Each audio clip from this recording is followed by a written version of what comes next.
We ended our last video talking about current carrying loops of wire in magnetic fields. Let's take a closer look at that. And we'll use a nice square loop of wire carrying a current I. And let's take a look at each side. What's the magnetic force on just the top side?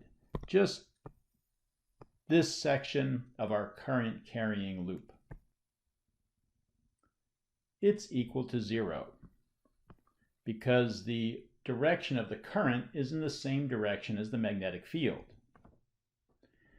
Let's take a look at the right side. Now we're looking at this section right here. We want to know what's the direction of the force on that section right there. Let's give the box some dimensions. Let's say it has a side D and current I.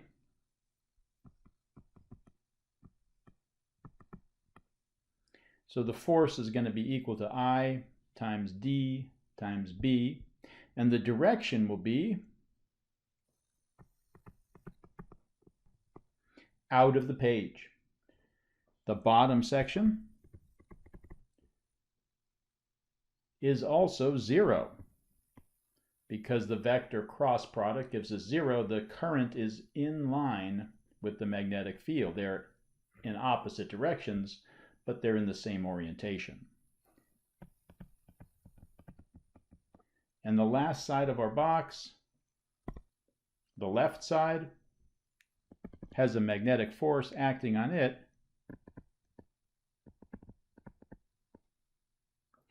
of I dB into the page. We can add these up and we get the net force is equal to 0, as we said in the previous video. But what is there acting on our loop of wire? There's no net force, but there is a net torque.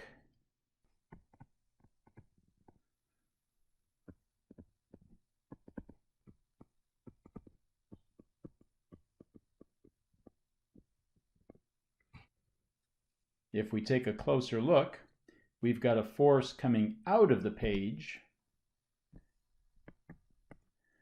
on the right side and going into the page on the left side. So what's going to happen to our loop? It will rotate.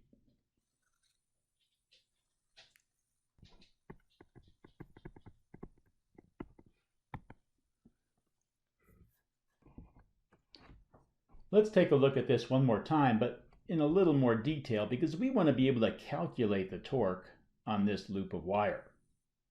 First of all, I'm going to change it from a square to a rectangular loop of wire, so it's a little more general.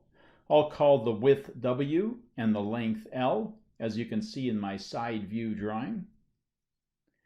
And if we twist this view around 90 degrees and look down from the top, we can see the current coming up this side is coming toward us when we look down from the top. And the current going down the right side is going away from us when we were looking down from the top at this loop of wire. We've already done this in the previous example, so I'll just fill in real quickly. The force on the top and the bottom are 0, and the force on the left and right sides are equal to ILB. The right side is out of the page, the left side is into the page. And of course, that left us with a net force of 0. In this configuration, let's calculate the torque.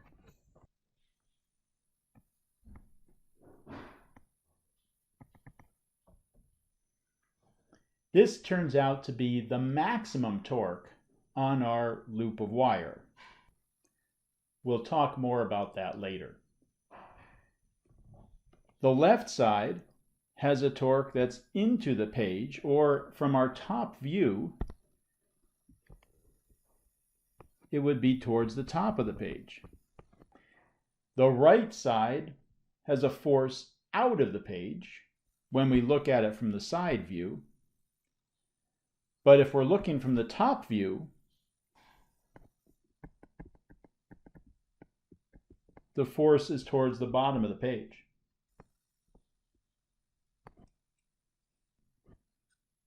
The loop of wire is going to twist about its center point.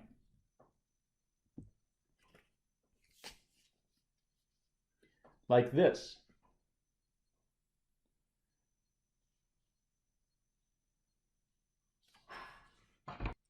So the lever arm is half the width of our loop of wire. Torque is force times lever arm. And that just includes one of the forces on the left side. We also have a force on the right side. We add those up and we get ILB, that's the force, times W. You'll notice we have an L times W. L times W is just the area of our loop of wire.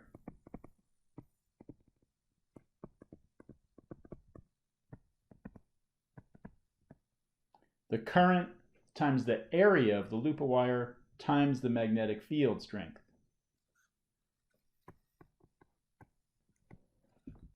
Let's take a look at what happens as this loop of wire begins to rotate.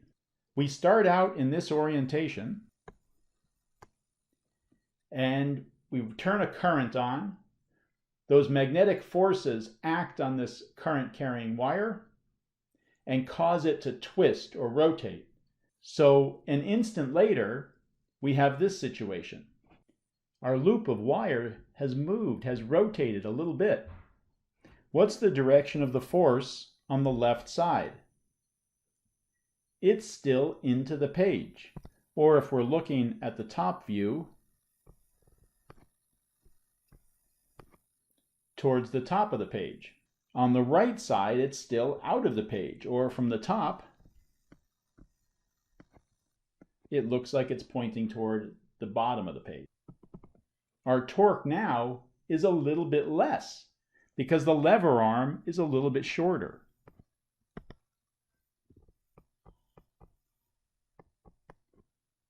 Our lever arm is now W over 2 times the sine of theta.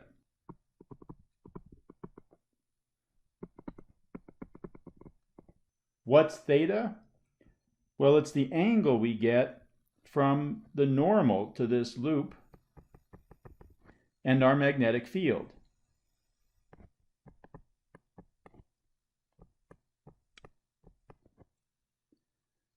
Remember, in physics, we often use the normal to a surface to define the surface. There are an infinite number of vectors in this plane of the surface, but one vector perpendicular to the surface defines that surface, and we can use that to define our loop.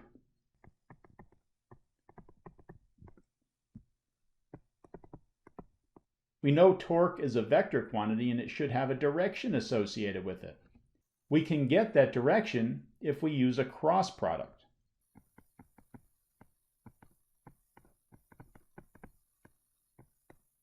A is the area vector, and it points perpendicular to the loop of wire, and its magnitude is equal to the area of the loop. In this case, our wire loop is rotating clockwise as we look down from above. It's rotating clockwise. And the torque equation would tell us A cross B, A points in the direction of the blue arrow, A cross B points into the page. And if you put your thumb into the page, your right hand fingers rotate in the clockwise direction. So the torque is causing clockwise rotation when it points into the page. Remember, torque points along the axis of rotation, and our right hand tells us what direction the rotation is caused by that torque. If the torque is coming toward you, you put your right thumb toward you, and your fingers roll in the counterclockwise direction. So if the torque points toward you, it would cause something to rotate counterclockwise. If the torque points away from you, it causes clockwise rotation.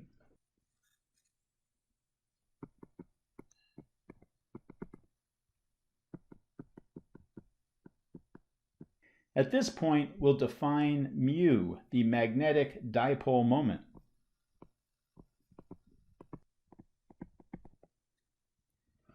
Equal to the current times the area vector. So the torque on a current carrying loop of wire, mu cross B. And this is true if our loop of wire just has one turn, one loop of wire. Often we want to have a lot of torque. And so instead of just having one loop of wire, we'll wind it around and around and around. And so we have many loops of wire. We call those turns, many turns of wire. So for multiple turns, we just multiply by the number of turns. Capital N is the number of turns.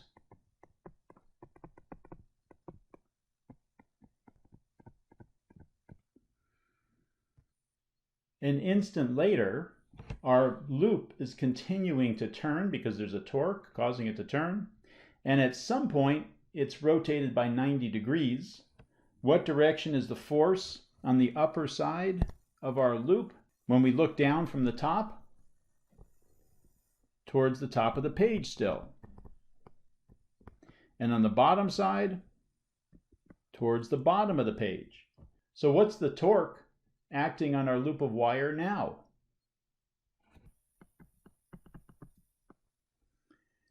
At this instant, there is no torque. The torque is zero. The top side is being pulled up, the bottom side is being pulled down, and when I pull like that, nothing happens. But if it's like this, if it's rotated a little bit, and I'm pulling up on the top and down on the bottom, it rotates. I get a torque that way. But at this instant, I pull as hard as I can, and I'm not going to induce rotation. But our loop of wire has some rotational inertia. If it's rotating in this direction, it's going to keep rotating that way and go past this point. And now what happens? The torque is in the opposite direction, slowing it down until it flip-flops and starts to go in the other direction. And it'll oscillate back and forth like this.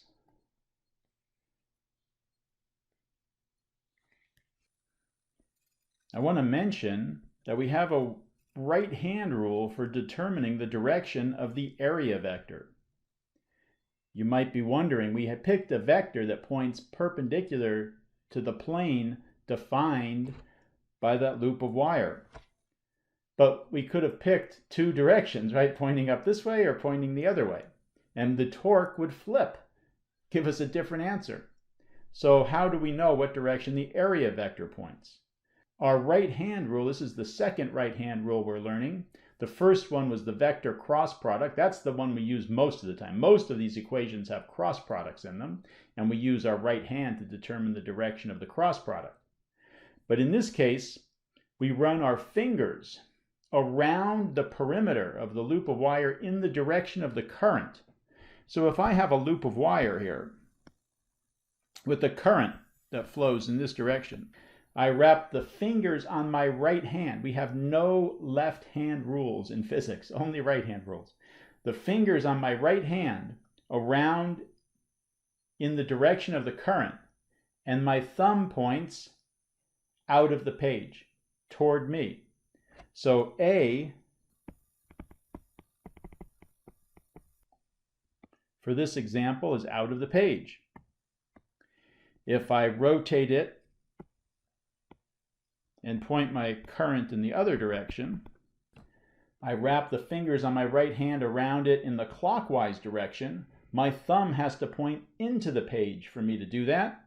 So the area vector would point into the page.